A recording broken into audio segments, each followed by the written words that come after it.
Diqqat xalqim, tezkor xabar. Bugun 23 avgust kuni O'zbekistonda qanday ob-havo bo'ladi?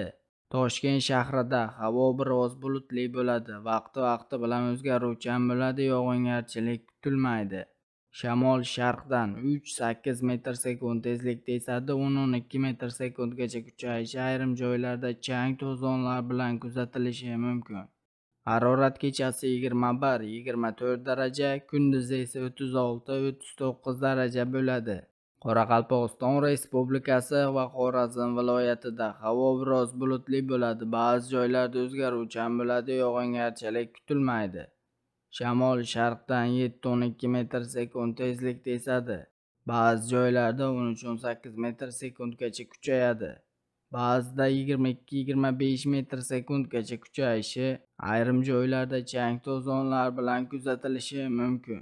Harorat kechasi 20-25 daraja, kunduzi esa 35-40 daraja bo'ladi. Buxoro va Navoiy viloyatlarida havo biroz bulutli bo'ladi, yog'ingarchilik kutilmaydi.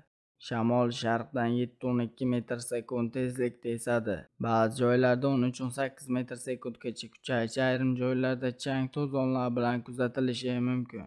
Harorat kechasi 21-26 daraja, kunduzi esa 34-39 daraja bo'ladi. Sizga yetkazmoqchi bo'lgan xabarlarimiz shulardan iborat edi. Kanalimizga obuna va like tugmachasini bosib qo'yishni unutmang. Xayr, salomat bo'ling.